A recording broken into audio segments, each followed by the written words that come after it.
E até quinta aqui com a gente. O Tchau, pastor das paródias. Zé Barbosa. Sinara, Pastor das paródias. E aí? Rapaz, hoje a parede toda branca aqui, porque amanhã já é mudança. Zé está se mudando. Vai para a Bahia mesmo, Zé?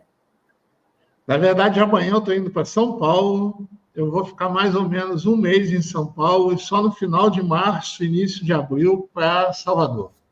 O que você vai ficar fazendo? Curso aqui?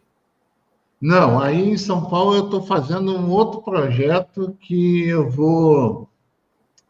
Primeiro que eu já tinha decidido sair de Campinas, já tinha marcado a data. Como Salvador atrasou um pouco, eu consegui um projeto aí em São Paulo, onde eu vou fazer uma pesquisa para um documentário. E aí vai entrar mais uma graninha aí para ajudar a pagar as contas. Muito legal. Bem. E aí eu vou ficar aí em São Paulo nesse tempo. E aí, com certeza, eu vou dar um pulo em Santos. A gente vai ir para... Venha para cá. Sinhara Garcia, é assim mesmo que se fala, Sinhara? Bem-vinda, diretamente de Fortaleza, né, Sinhara? Isso, é Sinhara, gente. Sinhara mesmo, de Sinhá Moça. Lembra da Sinhá Moça? Porque tinha quem a sua quase xará, Sinara, falou, talvez se produzisse Sinara. Eu falei, eu acho que não. Sinhara mesmo, é o apelido da minha avó. Aqui no Ceará o pessoal inventa essas coisas, sabe? Pega o apelido da avó e faz de nome da pessoa. Já pensou uma coisa dessa? Tá certo. Aí já carrega herança cultural. Olha aqui, mais uma, Marina Camargo mandando mais um superchat, concorrendo aqui ao livro do Luiz Gama contra o Império, Pastor e Sinhara. Quem mandar R$10 de superchat já concorre. Se a gente precisa de 30 superchats, devem estar perto já, né? Eu vou já olhar. Para nossa meta aqui. Para nossa meta. Agora, e quem mandar 50 já ganha o livro Golpe 16. Tem que passar tudo, mandar e depois mandar contato, @Revista Fora, um e-mailzinho. Sinhara, deixa eu te dizer, eu queria, antes de mais nada, que você contasse a tua trajetória nessa questão da religião. A gente viu que você deu uma entrevista longa esses dias para a Fundação Perseu Abramo. O nosso amigo Marcelo Shoa, que te recomendou, um advogado brilhante aí, que nos recebeu com muito carinho na casa do seu pai, né? Quando a gente esteve aí. Queria que você contasse um pouco da tua história e depois a gente vai deixar você e o pastor aqui batendo um pouco de papo. Você não é evangélica, né? Você é católica, né? Não, eu sou evangélica, mas o nosso movimento ele é cristão, abrange os católicos, evangélicos, espírita, e quem quiser chegar. Mas, enfim, gente, queria cumprimentar vocês, dizer que é uma honra estar aqui. Nem sabia que esse pastor maravilhoso ia estar aqui com a gente também, né? O pastor Zé Barbosa, que eu estou até mais à vontade, viu? Fico super feliz. Mas, gente, eu fui católica, né? Até os meus 20 anos de idade. E aí as pessoas ficavam, quando você conhecer Jesus, não sei o que, conhecer Jesus, se entregar para Jesus, eu digo, meu Deus, eu já conheço Jesus, né? O Filho de Deus e tal, não sei o quê. Pessoal crente, né? Atrás de me converter, digamos assim. E aí eu comecei realmente a conhecer mais a palavra de Deus a partir do momento que eu fui frequentar as igrejas evangélicas, né? Eu passei a frequentar. E aí já são 25 anos de caminhada cristã no meio evangélico. E aí me apaixonei completamente por Jesus. Na época eu era acadêmica de odontologia e já gostava assim de trabalhar para as pessoas mais carentes. Então, quando eu comecei a ter mais essa proximidade com a palavra de Deus, eu passei realmente a ver que Jesus, a missão dele aqui na Terra foi isso, foi cuidar das pessoas, foi ajudar, foi acolher. Então, eu fui... Lá na minha igreja diziam assim, que nós éramos agora os discípulos também de Jesus, né? Então, eu aprendi isso. Então, é muito difícil hoje ser discípulo de Jesus e fazer o que Jesus não faria, né? Digamos assim. Mas isso a gente conversa mais adiante. E aí eu fui caminhando como dentista, como servidora pública de Fortaleza. Atualmente estou aqui em Fortaleza, até como coordenadora de saúde bucal do município de Fortaleza, um grande desafio, mas tem sido assim maravilhoso também a experiência. E nas eleições de 2022, né, as eleições presidenciais, eu passei uma angústia muito grande. Muitos colegas da igreja passaram a me cobrar que eu não podia votar em Lula, que eu não podia apoiar um governo que ia trazer o comunismo, que ia fechar as igrejas. E eu gosto muito de estar ali pela internet, eu sempre publicava que ia votar no Lula, que apoiava o governo de esquerda, e muitos não aceitavam e ficavam ali me assediando. E aí, isso foi bem difícil para mim, porque eu sou... como eu gostava de cuidar das pessoas carentes, né? Estive na África, em Guiné-Bissau, em Joanesburgo, sempre fazendo trabalhos sociais. Então, eu dizia, gente, como é que eu vou votar em um homem que diz que as pessoas não estão com fome, não tem fome, né? Ele negava tudo, Bolsonaro, negacionista e tudo. Então, ficava nesse debate com as pessoas, até que eu resolvi abrir a minha casa e acolher todas as pessoas que estavam passando pelo mesmo assédio que eu. Então, foi um momento de acolhimento. Nesse dia, eu convidei alguns pastores, alguns colegas, e foram mais de 50 pessoas na minha casa, buscando esse acolhimento e buscando o debate sobre a fé e a política. Foi aí onde nasceu esse movimento Cristãos pela Democracia, que aí nós tínhamos tanto pessoas que estavam sendo assediadas dentro das igrejas católicas e evangélicas, né? Eu cheguei a ver um vídeo que um pastor dizia que se votasse no Lula ia para o inferno. Isso é muito forte, gente, porque as pessoas que estão ali, elas acreditam em tudo que o pastor fala, muitas delas, não todas, né? Então, isso é muito sério. E aí, minha casa virou um lugar de acolhimento para essas pessoas, e aí nasceu esse movimento Cristãos pela Democracia. Uma semana depois, quando eu divulguei esse momento, outras pessoas se interessaram em estar conosco, e aí nós aproveitamos e fizemos um ato público na Praia de Iracema, onde já estava pertinho das eleições, faltava 2, 3 dias, então fizemos o ato com Lula, Cristãos com Lula. E aí foi super importante para a nossa cidade, para a gente mostrar que existem cristãos, sim, evangélicos católicos, que são de esquerda, que têm essa pauta progressista. E assim a gente tem caminhado e crescido muito assim em qualidade de pensamentos, em parcerias, e tem sido muito interessante, né? É isso. Muito bem, Dri. Então, e esse assédio, assim, ele é você sente, o pastor já até tem falado muito, né? Ele é localizado por parte de algumas igrejas ou ele é muito generalizado nas igrejas evangélicas ou cristãs? Porque eu vi que você escreveu no seu artigo que não dá para a gente achar que todos são iguais, Malafaia, né? E essas mais conhecidas. Como que acontece esse assédio? É porque, assim, gente, o mundo evangélico é muito plural, né, pastor Zé Barbosa? Muito plural. Existem várias igrejas. Existem as igrejas tradicionais, existem as igrejas as históricas, né, que são a presbiteriana, batista, e vem as igrejas pentecostais, que trabalham mais essa teologia da prosperidade que nós conhecemos, né? Aquela história de fazer muito a história da troca, você dá o seu dízimo e Deus vai lhe dar não sei o quê, aquela história da troca, né? E que a Igreja Universal trabalha muito isso. Existem as igrejas neopentecostais,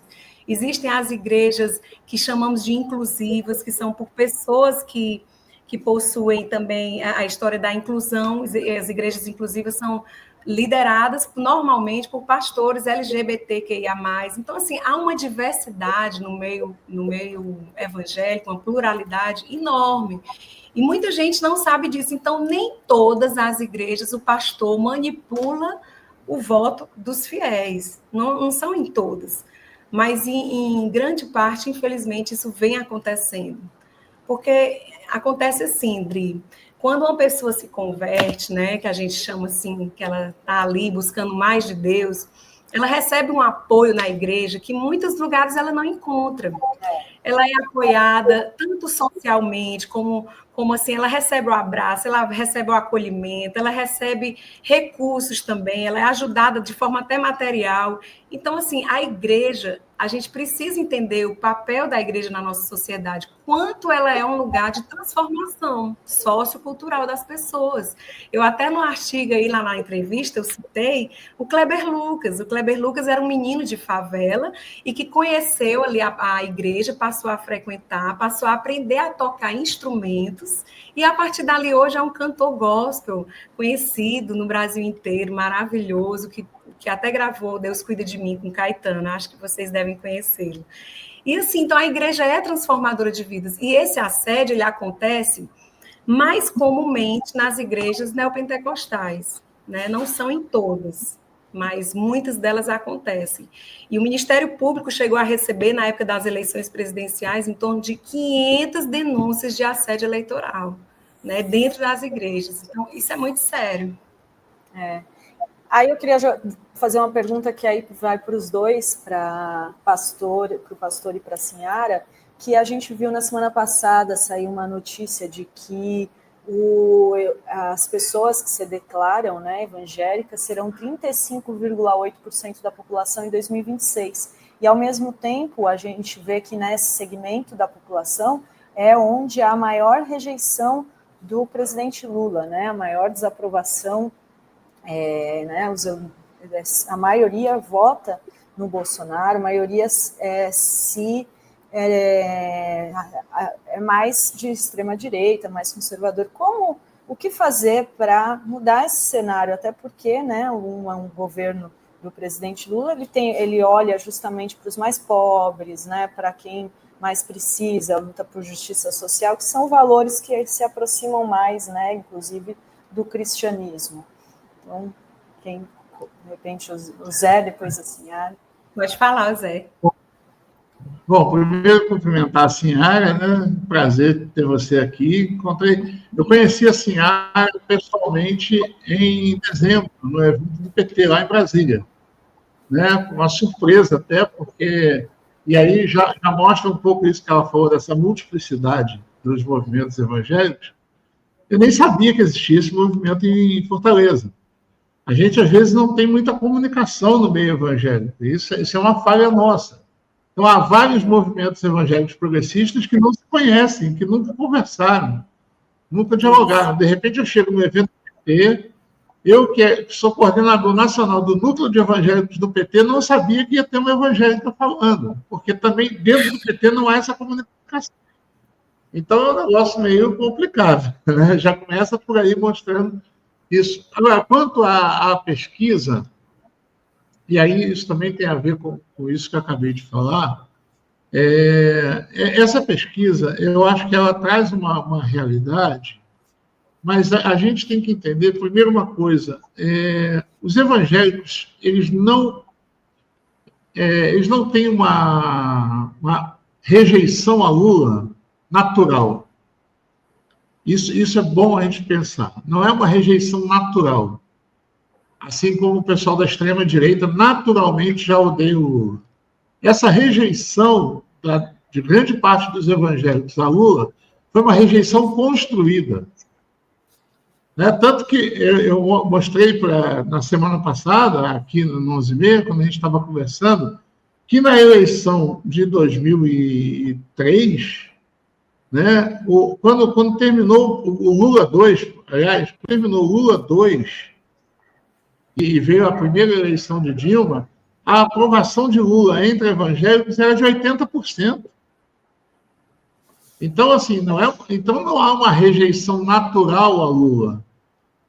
Ela foi uma rejeição construída, ela foi uma rejeição cavada, ela foi uma rejeição produzida por uma extrema-direita que conseguiu dialogar com as igrejas evangélicas melhor do que a esquerda, conseguiu levar essas igrejas a ter a desviar o foco do social, que talvez seja a grande potência evangélica, que é a questão social, que é a questão dos direitos, que é a questão de todo mundo ter o que comer, por exemplo, e foram transformando essa pauta numa pauta moralista.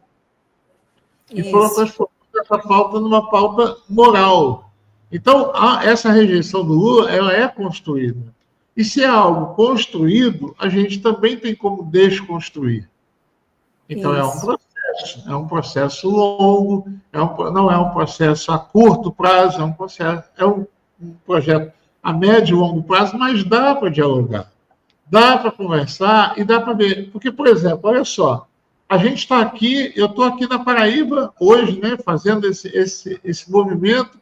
Antes eu fazia no Rio, fiz em Minas, fiz em São Paulo. A Sinhara estava fazendo em Fortaleza. Aí tem o pastor Wellington fazendo em Maceió. E nem sempre a gente se conhece. Então, as pessoas estão fazendo esses movimentos, que são movimentos de base. Então, dá para dialogar, dá para conversar. Né? Acho que a gente tem que ter muito... Eu fico vendo alguns comentários aqui, e ao mesmo tempo que eu concordo em parte, mas eu tenho que falar sobre isso, porque a esquerda também bate, às vezes, nos evangélicos como se fosse um todo, como a senhora falou, e não é. Então, por exemplo, a pauta evangélica é tirar dinheiro do trabalhador. Não, essa não é a pauta evangélica. Essa é a pauta de Silas Malafaia, essa é a pauta de Bispo Macedo, essa é a pauta do Valdomiro? Mas não é de todos. Então, quando a esquerda chega e fala assim, evangélico só quer tirar dinheiro do pobre, além de tudo, dificulta o nosso trabalho. Verdade. Dificulta estar na base tentando refazer isso tudo, reconstruir isso. Então, passar para a Sinhara, logo que eu já falei demais. Pastor e Sinhara, eu também tenho mania de falar demais. Mas, gente... Deixa eu fazer uma reflexão antes de você responder, Sinhara, até para você já poder falar disso, né? O pastor falou, em 2003 o Lula tinha tantos % de aprovação. Tá? Eu fico pensando, não teve uma mudança estrutural aí? A gente, porque nos últimos 2 anos, depois da eleição, todas as pesquisas têm dado índices muito negativos ao Lula entre evangélicos. E a gente vem dizendo isso, pastor, que não, o evangélico não é bem assim, não é bem assado, ele também é povo, ele também melhorou o emprego para ele. Mas eu fico pensando, se fosse só isso, ele estaria alinhado um pouquinho mais próximo dos outros segmentos da população. Você pega entre os ateus, o Lula é bem avaliado. Estou falando, você pega entre negros, ele é bem avaliado. Culturas afro-religiosas, ele é bem avaliado. Umbanda, tal. Parece que tem uma questão estrutural mais difícil de fazer se mover. Você convencer um evangélico a votar no Lula é quase como ele pecar. Se construiu isso. Ou eu estou enganado? Não está enganado, não. É difícil mesmo. Mas vamos entender o porquê, para a gente poder trabalhar em cima disso. O Lula passou a perder mais essa popularidade dentro do meio evangélico na época das eleições de 2018, do Bolsonaro, que onde começaram aquelas fake news a respeito da pauta moral. A pauta moral que traz a questão do aborto, a questão da ideologia de gênero, são coisas que passaram a criar vídeos, gente, que manipulam a cabeça das pessoas, as pessoas achando que a partir de agora a esquerda ia ensinar as crianças a mudarem o seu gênero, o seu sexo, enfim, a fazer o que não tem nada a ver. Ideologia de gênero não tem nada disso, né? Não existe isso, não existe essa ideologia de gênero. Mas as pessoas, elas desconhecem, e aí, infelizmente, elas se deixam levar por esse engano, pela manipulação. Então, a história do aborto, tanto que o Lula mesmo já se colocou várias vezes explicando sobre essa questão, é uma questão de política social. Eu mesma, como mulher evangélica, digo, olha, gente, não é assim ser a favor ou ser contra, não é isso, porque o aborto é uma coisa complexa, não é? É uma política pública, é tema de política pública, a gente precisa pensar nisso como uma política pública, e não como se eu sou evangélica, eu sou contra, ou eu sou a favor, Não, a gente tem que estar debatendo, porque são várias situações que levam a mulher a abortar, né? Então, assim, isso é uma questão que aterrorizou as pessoas, de dizer que a gente ia viver um comunismo e que ia virar Venezuela. Tudo naquela época foi criado, né? Foi criada essas fake news, essas ideias, e as pessoas acreditaram. As pessoas na igreja acham que se elas são cristãs, conservadoras, né? Que elas têm ali, gostam das coisas de uma determinada forma, tudo ali seguindo o que a Bíblia diz, elas não podem votar em esquerda, porque a esquerda vai contra a vida, que é favorecer o aborto, ou contra, não aceitam a questão do LGBTQIA+. E, assim, pessoas que são nem conservadoras, pior do que isso, são seres fundamentalistas, que querem mais a risca, querem que todo mundo viva de acordo com as ideias deles, do que tem dentro da palavra de Deus, e ser rigidamente daquela forma. E não é. A gente precisa pensar na dignidade humana, na proteção das pessoas, sim. A gente precisa pensar em pautas que realmente são importantes. E aí eu acho que o que é preciso acontecer é a esquerda se comunicar melhor com os evangélicos, porque, como eu também citei já lá no artigo, né? A gente sofre também esse preconceito. A esquerda acha que todo mundo é de um jeito só e não quer conversar, e não é isso. Como também até esclarecer sobre o próprio feminismo. Muitas mulheres que estão dentro da igreja não entendem que o feminismo é uma forma de nós, mulheres, lutarmos pelos nossos direitos. Não entendem isso. Então, as coisas precisam serem assim mais bem informadas. Elas acham que ser feminista é ser uma mulher que não se submete ao que o marido quer e vai de encontro, vai contra o que a Bíblia diz, o que é ser uma mulher virtuosa. E, na verdade, não é. Na verdade, a gente precisa ter um equilíbrio sobre todas as coisas, né? Deus é um Deus de equilíbrio. A gente precisa ter o equilíbrio, né, sobre esses pensamentos, sobre essas ideias, sobre essas questões. E muitas vezes, quando a pessoa chega vulnerável na igreja, é acolhida, o pastor ensina até as pessoas a lerem junto, estimulando ali a leitura da Bíblia. As pessoas são ali acolhidas com seus problemas, suas famílias passam a ser reestruturadas. Na hora que um pastor diz que Lula é do diabo, ele vai acreditar. Na hora que ele diz não vote no Lula, porque o Lula vai destruir, vai fechar as igrejas, eles acreditam. Como eles vão duvidar daquele líder que ajudou ele, que esteve dentro da casa dele, que acolheu ele no momento que ele precisou? Então, gente, o que precisa é de informação, né? No meu entendimento, assim, a gente precisa educar as pessoas, ensiná-las, falar sobre nós que somos evangélicos, que temos também as nossas defesas de diversas pautas, que nem concordamos com tudo da esquerda, sempre vamos ter divergências em tudo, mas estamos ali alinhados, porque a pauta principal é o cuidar do outro, né? O cuidado social das pessoas, as políticas públicas sociais. Essas são as pautas que realmente importam, né? Então, acho que é por aí. Maravilha, deixa eu trazer aqui uns comentários. A Tânia Yasmin diz: essa dominação cega das igrejas pentecostais me assusta muito. Esse movimento tem crescido muito, mas tem crescido aí também, né, com Cristãos pela Democracia. Valéria diz: a Batista da Lagoinha faz um trabalho contra a esquerda há mais ou menos 15 anos, é um método. Batista da Lagoinha é do Nicolas, né? Eu estou errada. Não sei se ela é de lá, é do André Baladão, Ana Paula Baladão. Ele frequenta lá? Eu nem sei. O Nicolas não é da Lagoinha. O pai dele é pastor de uma igreja de periferia também, em Belo Horizonte. Mas, assim, o Nicolas prega diversas vezes na Lagoinha. Ele está sempre lá na Lagoinha, mas ele não é da Lagoinha. Mas é a mesma coisa. Está ali, né? Então, deixa eu só falar uma coisinha em cima do que o Robai perguntou, Dria.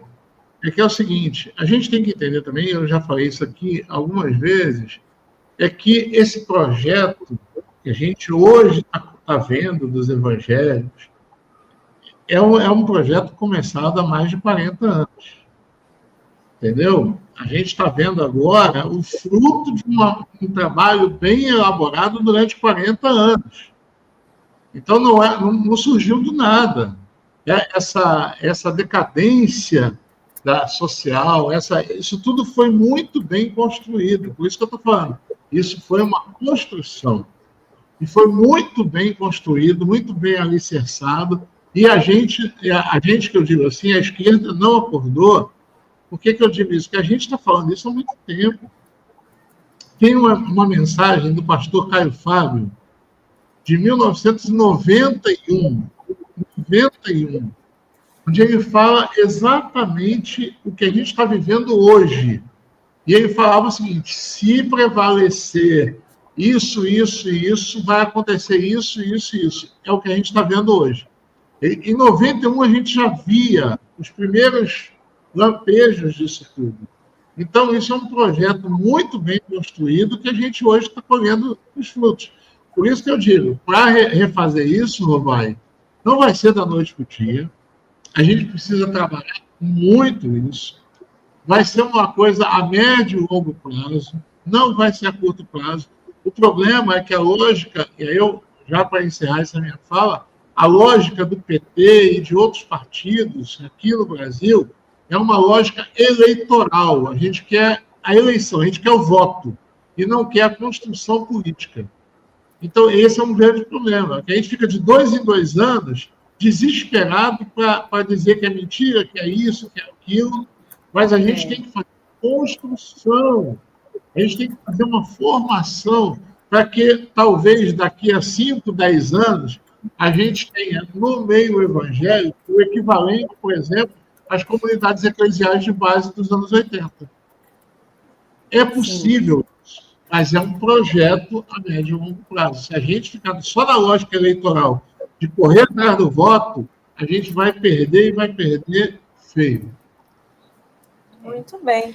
Queria agradecer muitíssimo a Sinhara e o Zé Barbosa. Vamos continuar esse debate aqui na TV Fórum. Obrigada, viu? Prazer conhecer a Sinhara. Venha a próxima, venha mais vezes, então, para a gente seguir aqui.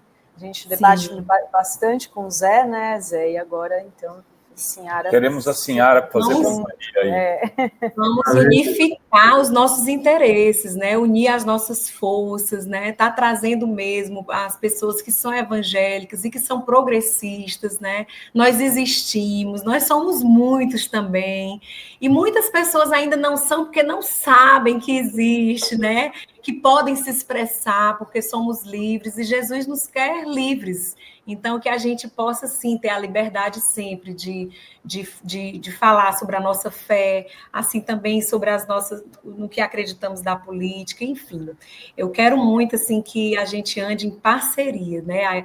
Tanto a igreja, é possível ter essa parceria. A política fazer parceria com igrejas, né? Igrejas que trabalham tanto social, que trabalham tanto essas casas de recuperação, que os governos também possam ajudar essas casas de recuperação, ajudar os projetos da igreja que está encaminhando. É uma forma de se aproximar do povo evangélico. Então, há muito para fazer. Contem sempre conosco. Muito obrigada pela oportunidade, tá? Obrigada, Sinhara. Obrigada, Zé. Tchau, tchau. Valeu, Zé. Valeu. Boa viagem aí. Boa viagem.